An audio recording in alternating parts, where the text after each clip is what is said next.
আমি আজকের কর্মসূচির মাধ্যমে দেশের সকল শ্রেণীর শিক্ষকদের প্রতি আহ্বান করছি, আপনারাও আমাদের দাবির সাথে একাত্মতা পোষণ করে আমাদেরকে সার্বিক সহযোগিতা করবেন। প্রিয় শিক্ষক ভাইরা, শিক্ষকদের সাথে আচরণ তৈরি করার পরে শিক্ষকরা যদি কোন বিশৃঙ্খলা সৃষ্টি করে কিংবা জবাব দিতে চায়, তখন এই শিক্ষকদেরকেও জাতির সামনে ভিলেন বানানোর একটি অপপায়তারা একটি মহল করে যাচ্ছে।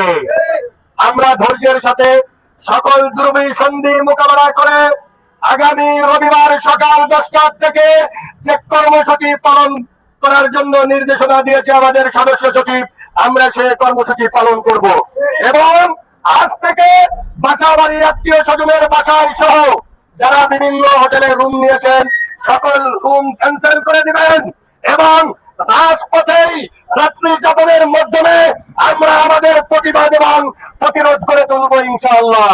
সকলকে স্বতঃস্ফূর্ত ভাবে আমাদের আগামী কর্মসূচি বাস্তবায়নের লক্ষ্যে অনুরোধ রেখে এবং আজ বিকাল 4 ঘটিকার মাধ্যমে মাননীয় শিক্ষামন্ত্রীর সাথে আমাদের সাক্ষাতের মধ্য দিয়া চূড়ান্ত ফয়সালা না আসলে আমরা আমাদের দাবি আদায় না করে কেউ বাড়িতে ফিরে যাব না। এই জায়গা থেকে ভারাক্রান্ত হৃদয় নিয়ে আপনাদেরকে জানাচ্ছি, আমরা আজকে লং মার্চ সচিবালয়ে আমাদের কর্মসূচি ছিল। মাননীয় প্রধানমন্ত্রী এবং মাননীয় শিক্ষামন্ত্রীর সাক্ষাৎ চেয়ে লং মার্চ সচিবালয়ে এই কর্মসূচিতে প্রশাসন আমাদেরকে জানিয়েছে যে আপনাদের যে দাবি দেওয়া নিয়ে মাননীয় শিক্ষামন্ত্রীর সাথে আপনারা কথা বলেন। যদি সমস্যার সমাধান না হয় তাহলে মাননীয় প্রধানমন্ত্রীর কাছে কথা বলবেন। এরপর যদি না হয় তাহলে আপনারা লং মার্চ সচিবালয় করবেন। তো আমরা আইনের প্রতি সর্বোচ্চ শ্রদ্ধা এবং সম্মান জানিয়ে তাদের ডাকে আমরা সাড়া দিয়ে, মাননীয় মন্ত্রী মহোদয় নেই, তিনি দাপ্তরিক কাজে বাইরে থাকতে পারে, এটা তার দোষের কিছু নয়, কিন্তু দায়িত্বরত যে অফিসাররা যোগাযোগ করে আমাদেরকে নিয়েছে তারা তো অন্তপক্ষে একটু ইনশিওর হওয়ার কথা ছিল বা দরকার ছিল যে মন্ত্রী মহোদয় নেই, যখন আসবে তখন আমাদেরকে নিবে। এটা না করে এভাবে করেছে।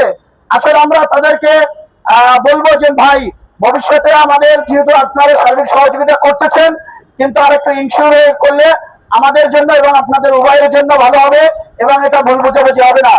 এবং এই মিস আন্ডারস্ট্যান্ডিং এর জন্য আমরা এটার তীব্র নিন্দা জানাচ্ছি।